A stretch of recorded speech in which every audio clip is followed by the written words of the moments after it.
All right. Welcome, everyone. Good morning. Welcome to Accuracy in America. I am Don Irvine, and I'm joined once again by my co-host, Brian McNicoll. Good morning. Hello, deplorables, dregs, despicables, chumps, and dog-faced pony soldiers. All right. So just the local news before we go to the other stuff. All right. So we just had our quote snowstorm, I guess, here in DC. And, right. Once again, as we've said probably many times since we've done this show for a long time, is that snowstorms in DC are always interesting because it's really not the snow, because we don't get a lot of it most of the time, but it's the ice. Right. We have a bigger ice problem than I think we do a snow problem in the long run. But I will say, even yesterday when it was still kind of snowing and flurrying a little bit, I'm like, hey, I thought this stuff was going to end. That's right. It's snowing. I'm seeing a little snow out my window now. Yeah, and the thing is this, like, you've been to my house, you've seen my driveway. I take no joy in shoveling that driveway at all. Yeah, I tell you what, that's when you get going down that slope, you're along for the ride. That's right. Well, look, I mean, just the fact the ice. So I think I've got I've got some shoulder pain here, lingering, that's been going on for a couple of months, and I think now, looking back on it, it goes back to an ice event we had in December-ish or so, where when I was cleaning off the car, when I go to my early morning gym, at the was that at 4 o'clock in the morning or 5 o'clock in the morning, I slipped a little bit. I didn't hit my head. I fell right on my bum, but I think I may have done something as I fell, and I may have just done. So I've been trying. I didn't really realize it until I started tried to lift some weights, and I started feeling some pain. And so I'm thinking, like, let's see what happens. But I think I'm going to have to go to the doctor and just see if there's just something going on there that, I need to do something else. But I've laid off the weight. I mean, I'm fine on my left arm, but my right arm, doing certain things, probably not worth the risk at this point in time. But I took great. It's not baseball season yet. You don't need to be. Yeah, I haven't gone down. It's not P and C time, right? Not P's and C's. Right. Getting that bullpen for the Nats and bail them out a few times. That's right. It's not quite time yet for that, but we're getting there. We are getting there. We're getting there. But we had Punxsutawney Phil come out and said that there was 6 more weeks of winter. I don't know. Come on, Phil. It had to be. My question is, like 40%. I don't know. Somebody's tracking this, I guess. How far is that place from here where they do that? It's 100 miles, maybe? I think something like that. A couple hours away, maybe. Yeah. When was it sunny for Phil to see his shadow? Right? I mean, I'm calling BS on that, man. I don't think there's been enough sun for Phil to have gotten scared. But I will say this. I remember reading. I always read the long-term weather forecast. You start seeing them in September, October. Ooh, it's going to be snowy or it's not going to be snowy. What they predicted was it would be a pretty mild winter until the end, and then it would get bad, and that's what's happening. So I hand it to them that their forecast generally is panning out. Yeah, we still have a month and a half, depending upon the calendar. We have seen snow in March and things like that, so this could go on for a little bit. But I will say, snow as a kid was great because you get off of school, you can play in the snow and go sledding and do all those things. Snow as a responsible adult, means I got to shovel it and do all this other stuff. Like, no, I haven't. So when I complain on Facebook, it's like, look, if you love it, that's great. If you love to go skiing, this is great for those people when you get into those higher elevations and have all of that. But when it comes to the shoveling side, I don't know. And then there was an article of in the Wall Street Journal this morning talking about the huge demand for snow shovelers, particularly in the Northeast, because New York, they got huge amounts of snow, which we seem to live right on that line. We miss a lot of things. Right. In the Pennsylvania and go north, and they get a ton, and we tend to miss a lot of that, thankfully. Right. We miss a lot that happens to our south. Yeah, there's a lot where Raleigh gets pounded and we get nothing. Right. Yeah, no, I mean, people who live just down in the southern part of Virginia, even, that'll get pounded. Yeah. Where nothing for us. But I thought it was interesting, having shoveled snow for money as a boy, as a teenager, I was kind of curious about this, and so they're having a little bit of a supply and demand problem in these areas in New York. Is that not enough teenagers, and too much snow. And a lot of these kids are making some pretty good bank on this. They're getting, rates to $100 to clean walkways off and stuff like that. Wow. But, I just remember getting maybe $10. I hear you. We stay home until it melts. I mean, we didn't really have snow shovels per se, and it didn't last that long, so we just stayed home. I will say that there was one football outside. Make sure that we ended up with the flu when it was over. Right. So I saw this video from this is an LDS church missionary that was here for a little bit of a while here in the DC area until she got reassigned. The church had shut down all their overseas missions because of COVID, and they've slowly sent some people out to certain parts of the world. And so this young lady got to go to the Czech Republic. So I guess that was her original area or something close to that. And she posted a video the other day. So they had some snow, but she had one of those snow brushes with the scraper on it, right? Mm-hmm. And she had a car. I was even amazed they even had a car there in that part, but maybe she's in a more remote part. But she's taking the scraper part on the top of the car. She's scraping off the top? Yeah, scrape. And I just commented, it's like, scraper part, not a good idea. That's what the brush is for. Yeah, that's right. She goes, I'm from Florida. What do I know? Yeah, that's right. It's like, what am I supposed to do with this thing? Yeah. And it's like, up further north, they have those things where you plug in your cars. I've never seen that, Yeah. I don't know. It's kind of funny when I mentioned on Facebook, that I'm glad to have this frost blocker thing, which basically is really it really wasn't as much for the snow as much as for the ice, because we get a lot of frost here. So I wouldn't have to scrape off my windshield in the morning. One of my friends in Arizona is like, what's that? And I put the link in there. So it's like, yeah, I'll never need that. And it's like, well, only if you move to northern Arizona or something like that. Right. Northern Arizona, a lot of snow. Yeah, you go up to Flagstaff and things like that. Spencer and his wife actually they went up with family a few weeks ago to play in the snow, because if you want snow in Arizona without going to Utah, that's where you're gonna have to go. That's right. That's right. All right. So now we are into 2 weeks of the Biden administration. What's what are you saying now versus what you said last week after week number 1?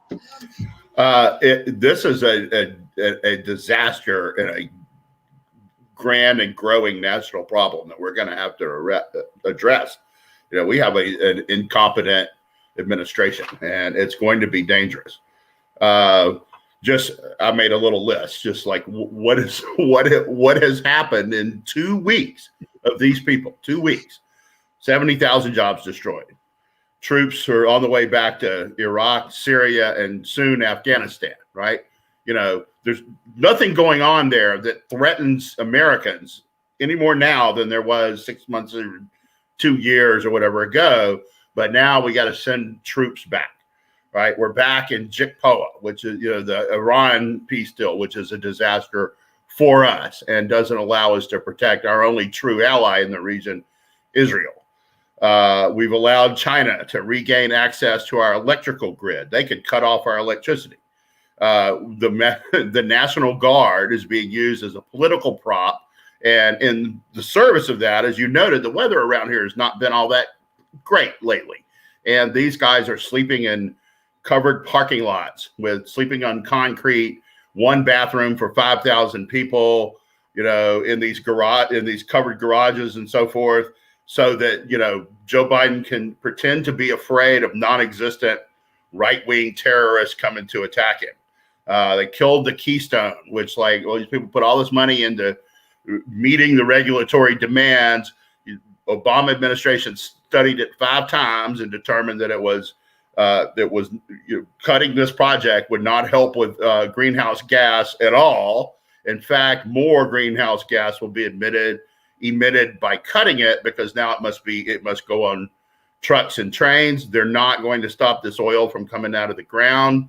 In fact, we're going to go from about 3.8 million barrels a day now to about 4.4 by this time next year, and probably over 5 the year after that. So now you're just putting a lot of pressure on the rail and truck traffic out of there. And who controls rail traffic in that part of the country. Warren Buffett, major Democrat donor.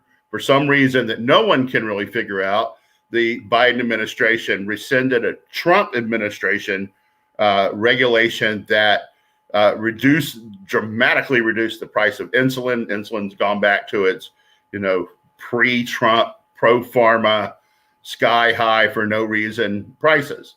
No one understands why. We've rescinded the Mexico City policy. So now we talked last week about GDP is now, debt is now higher than GDP. We're going back to paying for abortions in other countries.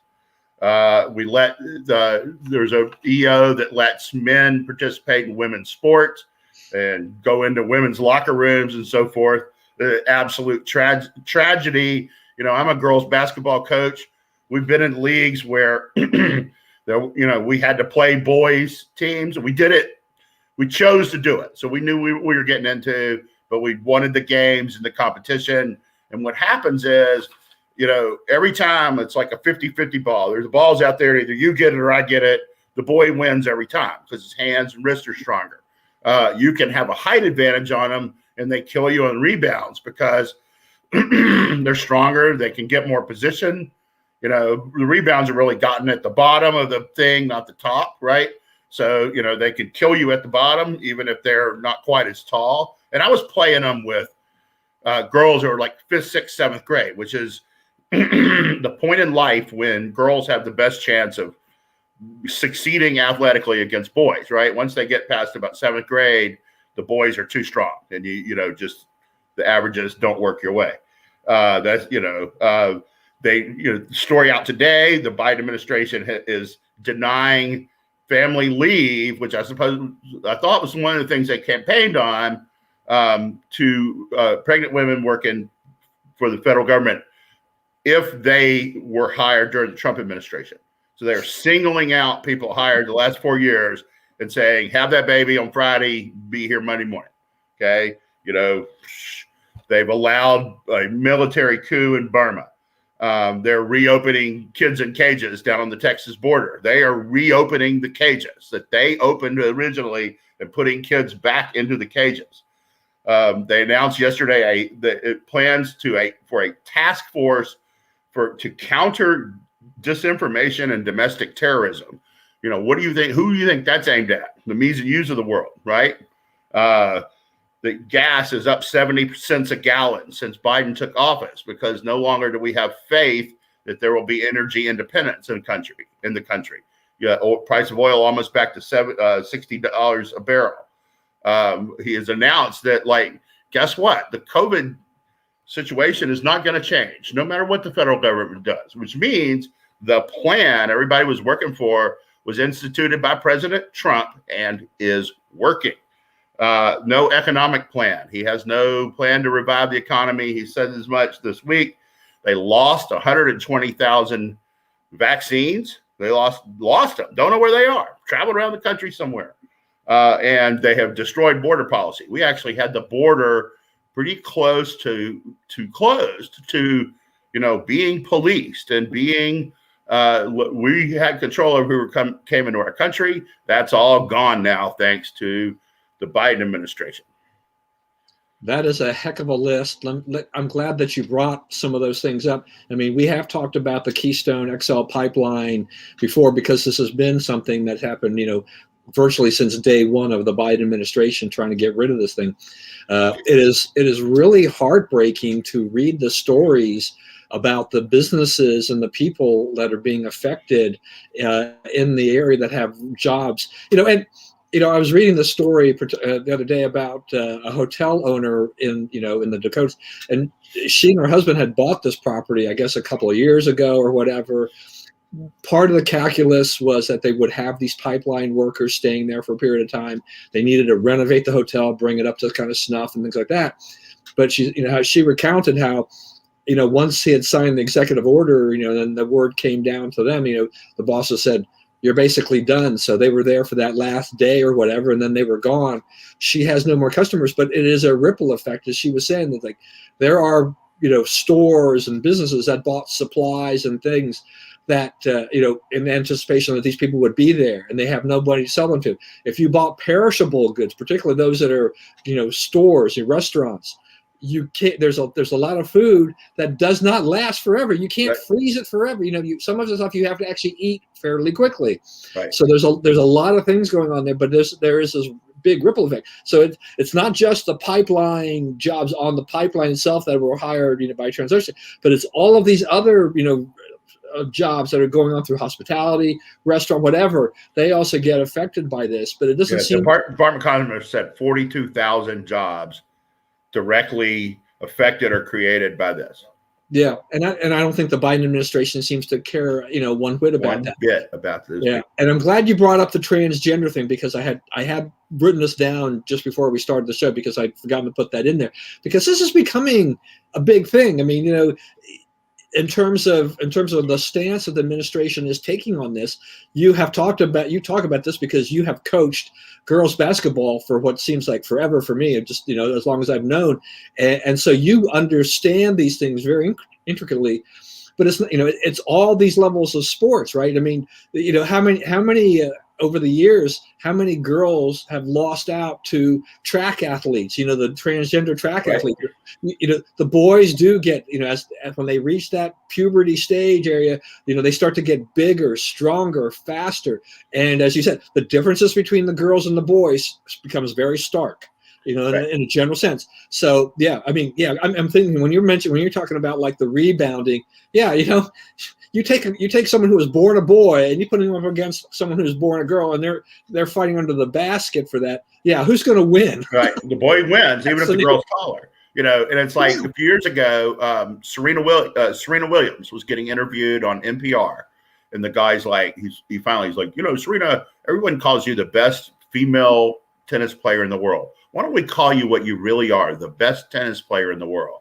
And she's like, I'm not the best tennis player in the world. If I was on the men's tour, I'd be like number 300, right? I mean, she recognized, and this is one of the top women athletes on the planet, recognized that like there's not a small difference. There's a huge difference. And whatever level you're at, because what happens is it becomes more exclusive. Like high school basketball, girls teams could not hope to, no one would have the idea of putting girls teams against boys teams. I was doing it when they were much younger, right? It wouldn't be fair at all, because as they get older, the people who keep playing are the strong athletic people, and the other people, that's who stops playing, right? Who aren't really that good of athletes to start with. So it's the best boy athletes against the best girl athletes, and that's an even wider advantage. Right. In basketball, I'm going to ask you this question because you are, very much the expert in this. Is it a little bit? Would you say that it can be a lot closer? Say we took some WNBA players against NBA players, and just on a shooting basis, there's some pretty good female. Absolutely. Shooter, right? The best shooter I know is a girl that I personally know is about a 15-year-old girl. Yeah, and I mean that's all the college men that I know, and all players that I know. The best overall shooter that I know is a 15-year-old girl. She's a 90% free throw shooter. She's a 50% 3-point shooter. She's a freshman in high school. Yeah, and if basketball if it was just about you go down the court and shoot, and then the ball gets turned over to the other guy, and then it come down, then you might see a little more even-handedness in that sense. But but that's not the sport. The sport can be a very physical sport under the basket. There's a lot of other factors in there, and so when you put that in there, it's just so unfair. I'm glad that when my kids were going to high school, that they did not have to face that. Particularly my daughter, she did not come up against any of that, at all. But it has really picked up steam in the last years, and the Biden administration is basically listening. I've been like you say, I've been doing this a long time, and I've always looked for ways for kids to play. I've had boys in our practices, like brothers who come and so forth. Long tradition of doing that. And, so something needs to be worked out for these guys. I'm not for these people. I'm not for excluding them. Right. But what you're doing now, it won't be unfair to every girl, because not every school is going to have a trans person Right. who wants to play basketball, right? I don't know how many there are out there, but everybody who does get screwed by this will be a girl. It's, Yeah. 100% of the victims will be girls. I mean, I guess you could say people like me, coaches and so forth, but it's girls who are getting hurt. Yeah, and I assume part of this reasoning too is just that, well, is that maybe too that that because they're really, where do you put a trans person or someone who said they're trans? They don't want to, they're no longer associating as a boy. They want to associate as a girl, but it's really becomes unfair for them. But there would not be enough transgendered athletes in one location to compete against each other. Maybe at some point in time there will be. I don't know. I mean, it is, but to have them compete against the girls is not the solution. That's right. And, and I don't know what is, like you say, it's kind of hard to piece it out. And I don't want anyone discriminated against, but this is not, and the thing about it is this is done, so they can look all woke and whatnot. But, you created victims here. And these are people that, you had also sworn to protect. Women, trying to advance women and so forth. That's another woke goal that, they get hurt by this. There's no way around it. Right. So another thing you were mentioning too was the border issue. So yeah, you're right. I mean, we had the border in pretty good control, policing wise. Things have been going pretty well. And it's not just that. It's like also, we had dealt with the backlog of asylum cases. We had stopped the caravans. We had stopped traffic at the border by stopping it before it got into Mexico, by convincing the Mexicans and the Guatemalans and the Salvadorans to help us with this. All that's out the window now. Those people are all mad at us and don't want to cooperate anymore. What's the first thing that happened? A caravan headed north, right? Right, exactly. As soon as they realized that they had a Democrat that were going to have this whole thing was going to happen, all of a sudden the caravan started to reform, right? And we started having. Now you're going to wait in the United States for your proceedings again, right? We had this cleaned up. We had it to a spot. And look, Trump would have made a deal with them for comprehensive immigration reform. That's why Ann Coulter parted with him, right?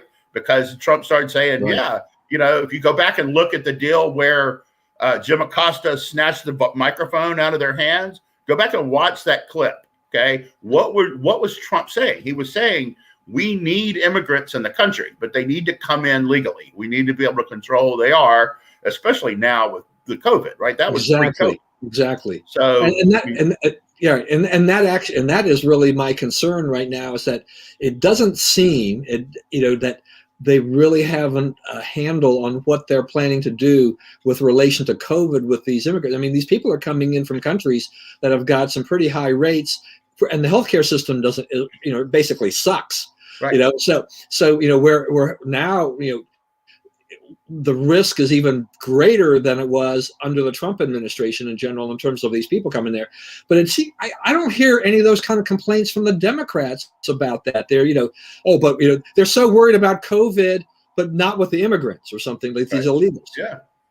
Right. I mean, it's like they're worried about what it's politically expedient to worry about. Okay. The other thing I was going to say about the trans people playing girls sports is the argument they are trying to make, or they're starting to try to make, is the argument the NPR guy made with Serena that, hey, what are you complaining about? Just beat them, right? It's like, you're telling me that there are no biological differences between someone born as a man, someone born as a woman, in a high school athletic competition. That's nuts. You're just saying things that are obvious reality are not true. And, we can't function as a society like that. And that's what Democrats asked us to do on a wide variety of things. Do you think that these female, media people, from either the networks, the major networks, or even local networks, I mean, do you think they really believe that this is a fair solution for transgender athletes? Aaron Andrews, what do you think of this? Yeah, no, I mean, this, as you're talking, it makes me wonder that if they were being honest with, what would they say, right? What would they say about this? I mean, the Erin Andrews, the Lindsey Vonns, some of the great female athletes in all kinds of different sports. How do you feel about this?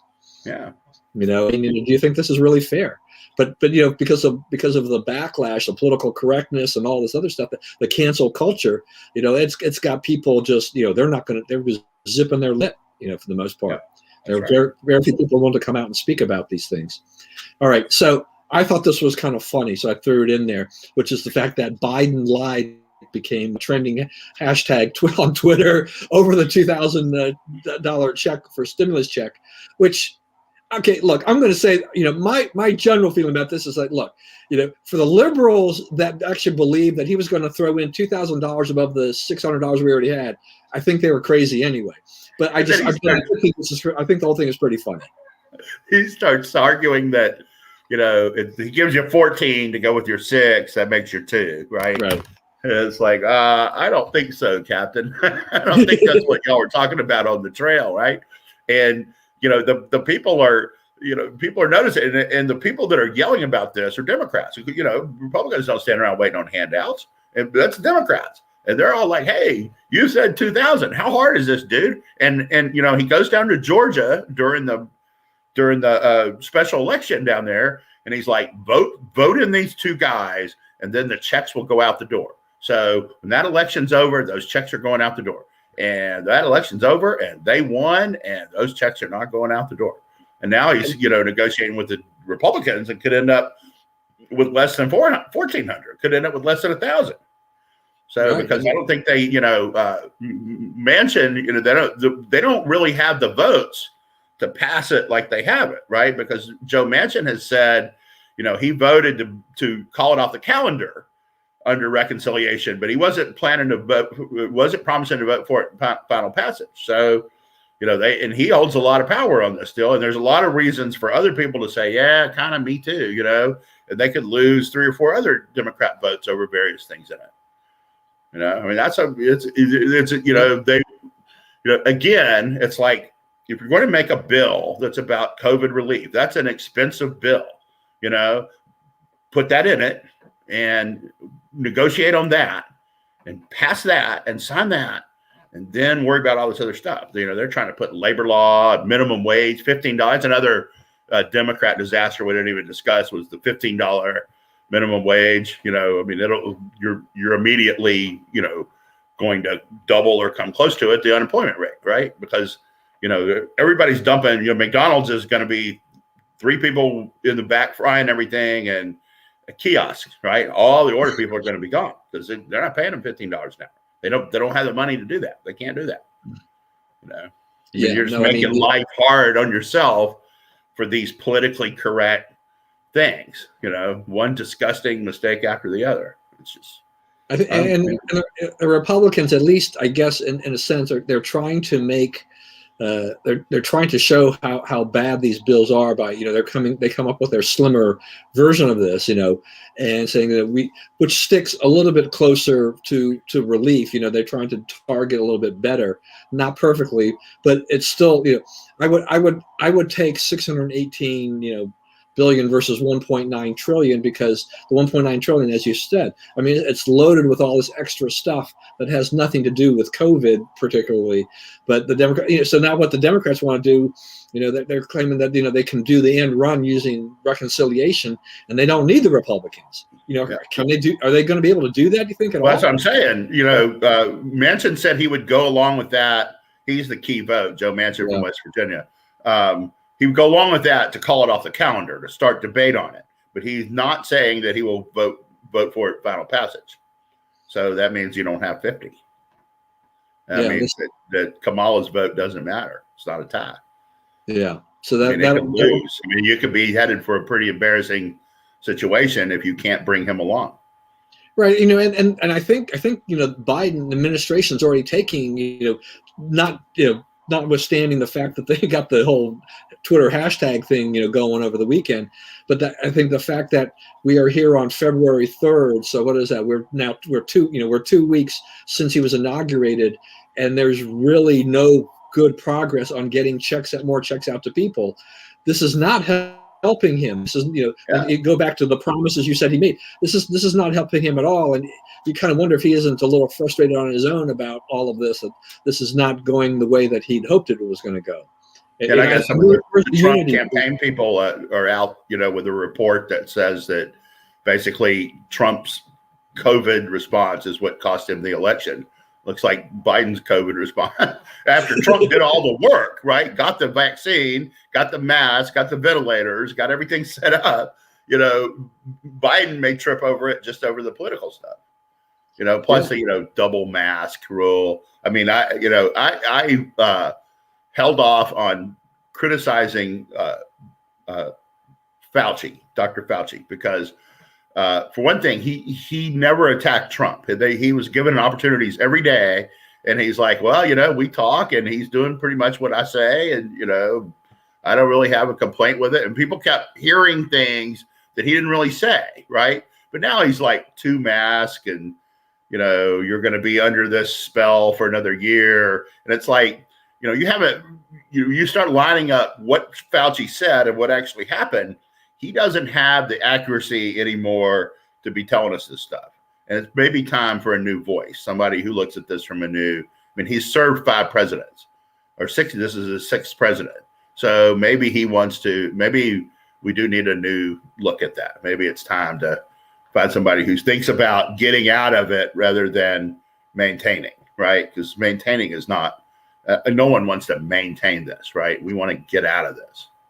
Yeah, the idea is to curb this thing and to get back to something close to what we had pre-COVID, and not to go bumbling along on this basis when where we're not really sure where the end of this is. And the idea his attitude is we figured out how to deal with it, just kind of roll with the punches. It's like, no, I don't want to wear a mask anymore. I understand it. I understand why we do it. It's I'm not talking about whether it's effective. I'm understanding why the public policy is what it is, but that needs to end. I mean, you need to start drawing horizons on that. Okay. We're, right now we're saying, hey, end of May, we're not going to wear masks anymore. Okay. You may get to the end of May and say, well, numbers aren't quite where we want them. We'll extend a little, but you need to start giving Americans some promise that we're ending this. We're conquering this. We're winning this, because we are. We have vaccines. We have treatment. So almost everybody who gets it is easily cured. And we've made enormous progress, right? And we now classify anything that's the flu or a cold as COVID. So the numbers we're looking at are not necessarily right, and so forth. So if Biden wanted to win on the COVID issue, it's like, lead us out of it. Start getting out of it. Quit saying how you're going to prolong it. Yeah, I mean, we already had 98, 99% survival rate, right, on COVID. Way over 99%. Yeah, so that was already good. I mean, but the media kept, just pumping, just hyping up the number of deaths without great context about, look, the flip side is that, yes, this is a horrible number. We don't want to see this many people die from things that are related to this. On the other hand, when you've got 99% of the people that have tested positive, that have survived, I think that is tremendous.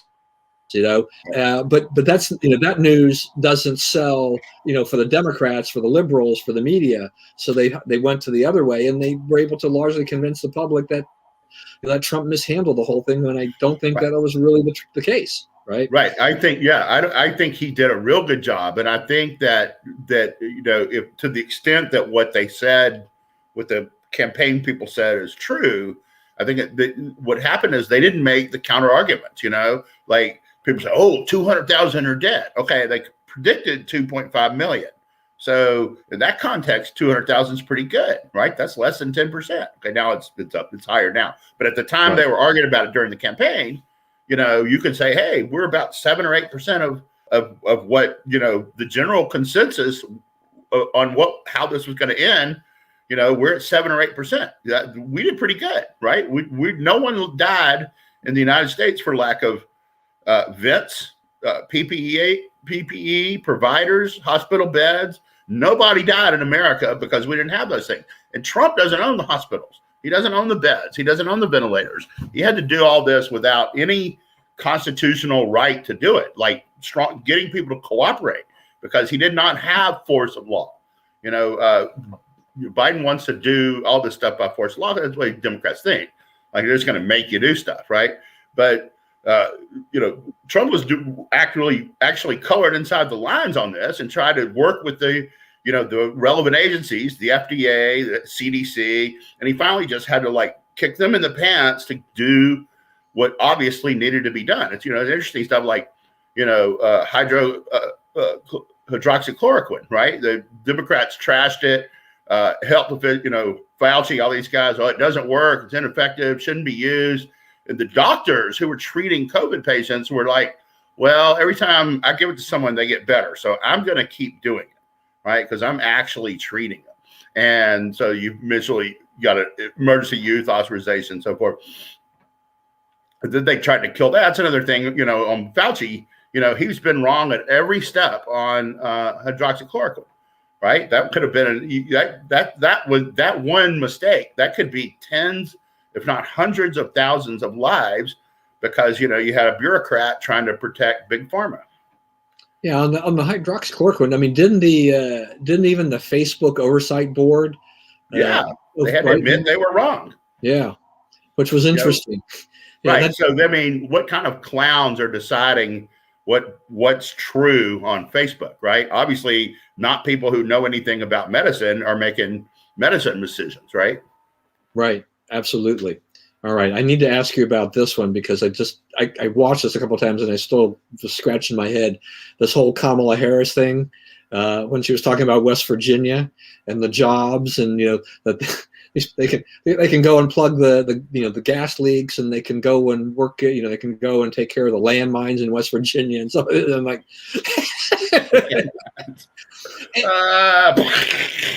And she kind of dissed. I mean, Joe Manchin on top of that. I mean, the big thing is like they go there, they don't tell Manchin. I mean, Trump would have put that person on the plane, right?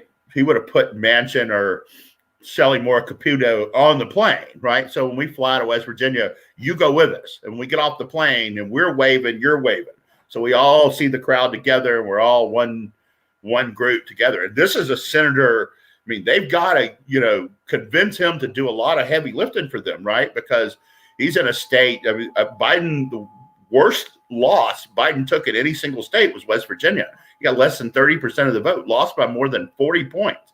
Okay, so you're saying you need a Democrat senator who's a key vote on all this stuff, right? In a state that you lost by 40 points, and you're going to diss him, right? So she can walk around being. I mean, they don't think at all. Like, this press secretary is a disaster, right? I'm going to circle back because she doesn't know she's not anywhere close to access. Kayleigh McEnany walked in there. She had just talked to Trump, right? And Trump had said, okay, you're going to get asked this and have this in your briefing book to point back out to them when they start making this point. And you remember she'd open that book and start, well, here's 18 examples of you doing what you're accusing us of doing. Right. Remember, she used to always just read that stuff back to him. OK, this woman, she has no idea what's going on in the government she's out there to speak for. She's circling back on everything. And then she made fun of the Space Force yesterday. Oh, this is today's plane question. Oh, Space Force, whatever that is. And the guy's like, well, that's a serious question. Oh, yeah. It's serious. We'll look into it. We'll get back to you. Yeah, she gets a little snarky with the press too. I mean, there's just I mean, they're supposed to have this kind of honeymoon period, but she's really doing some damage here, I think, with this. Yeah, the anti-gay slur against Lindsey Graham in her past tweets. Anti-Semitic slur, wearing a Russian hat. I mean, who vetted her? Who chose her?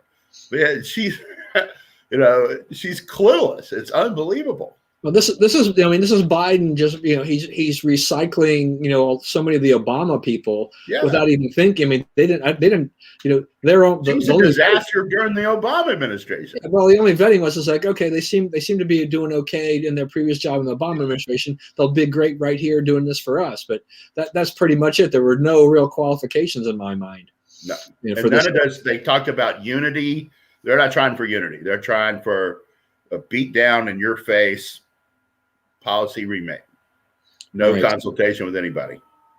So it took a while for Bob's comment to pop up here, but it just popped up on my screen. The transgender allowances in girls and women's athletics is indefensible and unacceptable. So yeah, we know Bob generally, he pretty much agrees with us, right? On the right stuff. Yeah. Bob was I actually met Bob. We were sports writers together. So Bob has a lot of experience in sports too. All right, good. So we have just really, I guess it's about 5 days away. The Trump impeachment trial is supposed to begin. There seems to be a lot of 5.001 days away. It will be over. Yeah, I mean, there's been a lot of attention played to Trump's legal team and people who are on it, who are not on it, and stuff like that. The Democrats don't really. I mean, Schumer seems to, there's like, censure is not, it's conviction, not censure. That's what we're going for. But they don't have the votes for the to convict. They're not going to get them right. They don't have these guys have staked out the right case. There was talk as he changed lawyers here in the last few days. The pundits came out and said it was disagreement with Trump over strategy for the trial. Trump wanted to make a big deal out of the voter fraud, and they wanted to just deal with the accusations as they were presented. And then Axios came out today. I don't know how reliable they are anymore. They've kind of become just a liberal, hack sheet. They don't have they're not well sourced anymore and so forth. But they said it was a dispute over fees, that the lawyers are worried about not getting paid. And Trump has had some lawyers complain about not getting paid before. So, it's possible that this time they have the story more or less right. I don't really know. But the new lawyers are saying, they're threading that needle. They're saying, it doesn't matter whether Trump was defrauded. He thinks he was defrauded. And the remarks he made, should be taken in that context. If they call witnesses, which I think, they're practically, the Republicans are practically goading them to call witnesses. Lindsey Graham has vowed to bring the FBI down there to say it was all pre-planned, and, these people organized it and contacted each other weeks in advance. And, nothing Trump said that day mattered because they were all already down there doing what they were doing. If you look at the timeline on it, there's no way you can argue that Trump's speech inspired people to do it, because it was going on at the same time as Trump's speech, right? He's up there saying these words. These guys are busted in the Capitol, So, I mean, I think someone, I said earlier this morning, I think that, there should be a stopwatch to see which impeachment was laughed out of the Senate quicker. This one or the first one. I'm just thinking as you're talking, the thing like, maybe the Republicans, just to show how ridiculous this is, they should go ahead and call that QAnon shaman guy who wants to testify against Trump, just to show what an absolutely this is your witnesses, folks. They keep saying, "Oh, it's not a criminal trial; it's an impeachment, so we can do this and that and the other," right? That they want to do. If it was, and the other argument they make is like, if they found out you were murdering somebody, they wouldn't worry that your term ended, right? They would get you for murder. Okay. If this was a criminal trial where you would punish people after they left the office you were trying to punish them, trying to expel them from, then, it would be laughed out of court, because, you can't argue that he incited it, because it was already long incited before he even took the podium. And, the timing doesn't bear you out, and he wouldn't have been charged. And if he would have been charged, it would have been dropped. And the fact that there's a trial says that you don't have you don't have the goods. What you're accusing him of, he couldn't have done. Yeah, I mean, the people who caused the problem on Capitol Hill, they were already set in their mind they were going to agitate. This was not anything that Trump. They didn't need any encouragement from Trump. It was that they were already primed and ready to do that, and they were going to do that anyway. So the idea that Trump incited this thing is just a ridiculous notion. He's out of office. We don't really hear much from him, as Jen Psaki said. It's like not really paying attention. They really don't miss him on Twitter, which I actually think is is not really true, for them. I don't think it's true either. Yeah, no, I mean, it's like, if Donald Trump hadn't been deplatformed, he'd be all over the place. He'd be providing great cover and a lot of distraction for the Biden administration. Right. The things that we've been helping talking Biden, that he's not out making his comments. Yeah. You could say, hey, look, he's wrong again, Yeah. So but they can't. It's just the only thing in the spotlight is their ineptitude, right? It takes up the whole shot. Right. I mean, there's no place for them to hide. Yeah, that's right. You Trump can't blame it on him, because you're the one who messed it up. All right, so I did want to talk to you about this Chicago Teachers Union, because it's around the country. Well, let me go back and say one more thing about COVID, and then we'll go on to Lori Lightfoot here, which is just that report that came out of New York about the nursing home deaths being greater than they were reported. And here's Cuomo, who'd been given the special Emmy for his press briefings about this. He talks about what a great management he had over this thing. But one of the things he's quite possibly the worst manager in the world as it relates to COVID. I'm trying to think of who did it any worse than him. But anyway, go ahead. No, I was going to say, I mean, one of the things that came out was that people who were transported to hospitals were not in the count for his initial count, right? So it's like, oh, they're going to die. We got to get them to a hospital. It'll be a hospital death, not a nursing home death, And he had 9 people resign, that were related to this. And then the Democrat-controlled New York State Senate is not letting these documents get out, apparently, or something like that. So, I mean, there's all kinds of funny stuff going up there in New York, And Cuomo, how does Cuomo say this? He was trying to say this was all political before, but he screwed up. Yeah, he did. And the decision to put him in the nursing home, was, to me, criminally bad. Other people just may say height of ineptitude. Okay, but the decision to hide the information, that is criminal. And, if he gets away with that, speaking of the subject, Democrats, they let you do, if you do it for them, then they don't care exactly what you do. For instance, they have said they're not going to charge the cop who shot the lady in the Capitol in cold blood.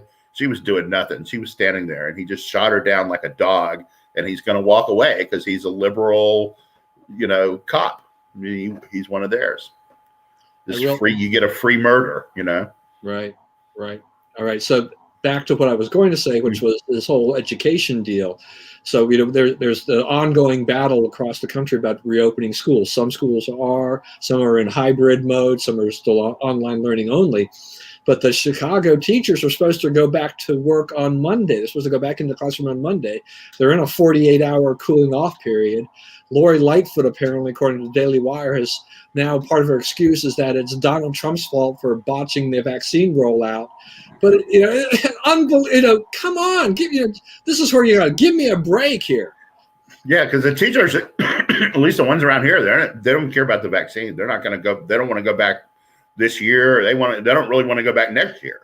The teachers unions, and I think that you're just going to have to work around that. I mean, I think that Lori Lightfoot's standing on the vanguard here because Virginia is about to face this. New York's facing this. Pennsylvania's facing this. Maryland's facing this. Maryland, they'll just count out of the union as they always do. But Virginia, it's going to be it's already a fight. It's already a big fight. People are tired of it. Superintendent here in Fairfax has twice delayed the return plan, and now it looks like the high schoolers go back in mid-March, and that's if the school board allows this plan to go forward. And the problem with the school board allowing the plan to go forward is that the teachers union does not want it, right? The school board is, they're hearing from parents that, that's another Fauci thing. Like, why are you keeping us out of schools? Now, even he is on the bandwagon of opening schools and letting kids in because the risk is minimal, right? And they can't give the teacher enough viral load to make the teacher seriously sick.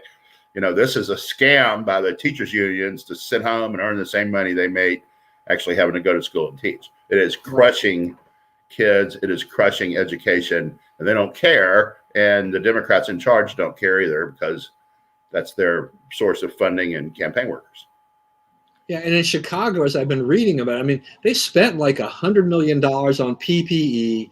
They have bent over backwards about allowing teachers who have underlying health conditions to do the virtual, classroom type of thing like that. But these teachers, keep pushing them. We don't want to go back. We don't. And so, Lori Lightfoot's there trying to find somebody to blame. Who's the boogeyman here? To try to push this off. But it is, they have just been bowing under to these teachers unions. Now, what's interesting, what I think was that I saw in the journal today that I guess Bill McGurn wrote it. This is National Catholic Schools Week, Right. and he wrote an op-ed about how the Catholic schools, they're back in business for the most part. They're going to school. They've been going to school a lot of all year. Yeah. And even though that they suffered initially during the pandemic, they had some enrollment drops and things like that, they have very few cases in the Catholic schools. Kids are going back. To me, they are the role model. I mean, if these kids can go back and they enroll a lot of kids around the country, what is the problem here? It is the teachers' unions, Right. Well, I mean, the grocery workers, they never stopped, right? But there's all kind of people who had to go to work and they just went to work. The teachers, they're somehow special. We can't make them do this. Why? Right. What's wrong with them working like everyone else has to work? I mean, it's just the whole thing is just, and then they keep, and now it's like, we have this new variant that the vaccine may or may not capture. So they're going to keep adding like rando stuff that no one can prove, right, to keep everybody afraid. So this is now a fear. It's now basically, the fear of COVID is a worse disease than COVID. Right, and we're seeing this in businesses. I just saw a post the other day on Montgomery County with businesses. The state of Maryland, Governor Hogan has said, okay, bars and whatever, you can go ahead and stay open past 10 o'clock now. Montgomery County still you still can only do carry out and curbside, and you can't go past 10 o'clock. And one of the county councilmen said, yes, we've gotten this positivity rate down. We're going to be looking at this, but they have no intention of letting businesses reopen and go back to 25% dining or anything, remotely close to that. They are, what did they say? They said, well, we need more vaccines. And all we need to do is we need more vaccines, and we just need some funding for the businesses to help them survive. It's like, come on, just open, and then they survive from opening. Right. Yeah, no. Their solution is that while we keep them closed. By the way, just give us some taxpayer money, and we'll be fine. The businesses will be fine. That's not what they want. That's not what the businesses want. No. And here's the thing about it. Okay, what happens in these kind of jurisdictions? Fairfax, Montgomery, they're kind of alike in this aspect. When Republicans put up candidates, they want genteel centrists because, hey, it's suburbia, everybody's educated and all that. That's not what's needed. What's needed is someone to go in to Montgomery and Fairfax and attack these policies. You don't have to be Trump-like, but attack them in the way Trump would. Mock them, point out what's bad about them, fight over them, have that debate. Say, hey, do you think these guys had your best interest in heart when they didn't let the restaurants open for years and all these other jurisdictions had it and the people weren't dropping dead by the zillions or whatever? Don't vote for that anymore. That kind of thinking and one party rule. So you have basically a health minister or whatever the guy is running the county in terms of COVID policy, right? I mean, Ehrlich basically does what the health minister says, right? So, he's unelected. He's unaccountable to anyone, okay? So the people who are accountable need to be held accountable. And what will happen is you'll get very nice, genteel Republicans who will get slaughtered because they don't want to sound like they're mean, because people don't like Trump. But they're not going to win unless they make these things issues. But they do have a rare opportunity here if they really take the fight over the efficacy of these policies. Most people can look at this and say the local officials, especially around in the Mid-Atlantic, they let us down. They held us back for way too long. Well, and I think you can say that, Ron DeSantis in Florida has shown that you can open up and you're not going to be any worse off than you are in the states that are locked down, California, New York, and things like that. Right. They have managed this pretty darn well. That New York has more deaths than Florida and Texas combined. I mean, and Florida and Texas are both now bigger. Yeah, it's amazing. 2 bigger states. That's pretty damning, All right, 2 minutes. 2 minutes. Some good news. Honduras passed a law, signed a law that no more abortion in the country. There was, because they say every human life deserves respect, and I think that's a fabulous thing. I just can't say enough about them. There was a couple of other things down here. The Super Bowl will be this weekend. Kansas City and Tampa. It's meeting of the best young quarterback, I guess, Patrick Mahomes, and the best older quarterback, maybe the best quarterback ever, in Tom Brady. But I think it's about as little hype around this game as I have ever seen in a Super Bowl. You have a lot of the major advertisers. There's always a buzz about the Super Bowl commercials. A lot of them are saying we're spending the money on something else. I saw the Planners Nuts people today said they were giving money to, restaurant recovery funds and so forth to help restaurant workers put out of work by all this, and making donations like that instead of buying Super Bowl ads. So that's another good thing. It's like, corporate people are looking at this and saying, that's not really a good event to be associated with. Now it's excess and it's, their militancy or whatever. It's not, the NFL doesn't have the hold on the sports watching public that it has had in the past. And I think, it's been sort of softly falling. And I think this is kind of a thud where people can see that there's a real difference in the way the NFL is perceived now. Yeah, it's interesting about that. I mean, a couple of things. One is that I decided to look at actually Patrick Mahomes' dad's athletic career in the MLB. Yeah. But he was just an okay pitcher. He was never really a great pitcher, but survived for like teams. Yeah, he survived for 12. But I mean, he had some pretty high ERAs in them years, and his whip, I think his career whip was like 1.5 something. So, that's pretty that's on the high side. But he survived for like 12 or 13 years, which is it's not easy to do for a lot of people. Nevertheless, it's like there's fewer than 20,000 people who've ever played in a major league game. So any of them who have, and any of them played 12 years, had to be pretty good. Yeah, but to see his son be such an excellent athlete and to do what he's done in such a short period of time, that's pretty amazing. On the Super Bowl ads, it's interesting to see because while some of them have stepped back, like Bud and those guys, they're going to put the money into COVID relief.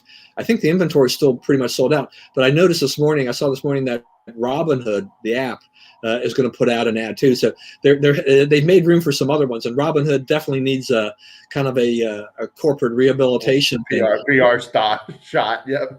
Yeah. But I will say, I think the vitriol that has been directed at Robinhood is by people who don't understand the market and how that market works. And so they threw, they went after them. But if you don't understand how the market works, that's why you will react negatively to what Robinhood did and how they handled the whole GameStop and the trading and things like that. But they were interesting watching all the Democrats, defending big Wall Street investors, right, against them. Hey, you're disrupting the market. It's like, buddy, the little man got paid for once. Just relax. So the stock that ended on Friday at 325 is trading for $93 today, which is still 5 times what it was at the beginning of January, and still way overvalued. But that's what the market can go out there and take care of its own. All right, I missed this comment from Bob before, and we'll do this. We'll close with this. I thought the Crimson Crusader was bad enough at state under Obama. She's even worse now. So that's right. Anyway, thank you everybody for joining us. We've had a great time. We hope you enjoyed it today to be with us. As always, stay safe and stay well. Remember, we live in the greatest country in the world. Do not let anyone tell you otherwise. God bless America. We will see you again next week.